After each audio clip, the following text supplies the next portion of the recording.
Alright guys, real quick, wanted to give you a quick overview of what's been done, what's about to be done. The subfloor is all done. So excited about that. That's actually what I'm going to be showing you today. I've filled up 4 bagsters so far with junk. Probably 3 of them were all the subfloor in this house that had to be replaced. I replaced a total of 25 4x8 foot sheets. Multiply that out, I'm not going to do it for you. Actually, I might just add it as a tag on the video. So real quick, I'm going to flip this around, give you a quick overview of what's been done and what needs to be done. So this here is where the kitchen cabinets used to be. They are all gone. I have a blank slate of a kitchen to work with for the most part. I may have to work a little bit within the limitations of the wiring. Not really. I plan to get a gas line put through here so I can get a gas stove put in. Then I want to turn this all into cabinets and then put the oven below the stove instead of in this little teeny slot here. But I have 8 foot by 12 foot. Should be pretty simple. Let's see, this is a bar that I built when I was 21, and I built it as if it were a supporting wall just because I like to overbuild things. But this pillar doesn't have to be there, and I think I'm just going to go ahead and take it out so it'll be just that much more open.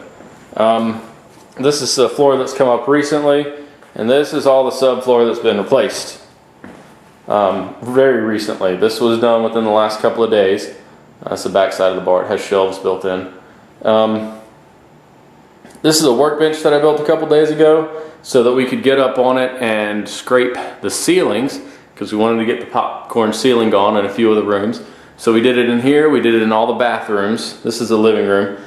This is just a 2 feet tall, 2 feet wide, 8 feet long, so I just had to cut a sheet of OSB in half long ways to put on top.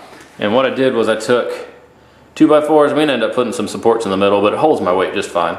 I put 2x4s on the ends across the middle, and then unnecessarily, I guess you could say, every 14 inches underneath.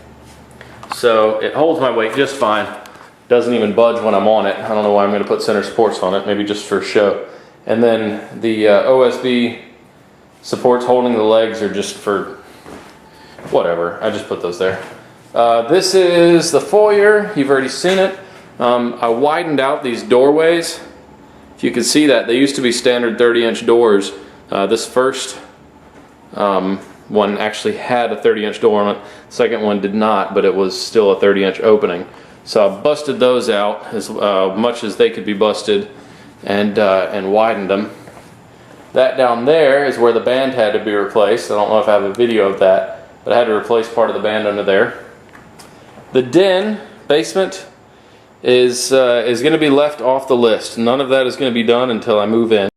What has to be done before I move in is, first off, this kitchen. Got to put cabinets in.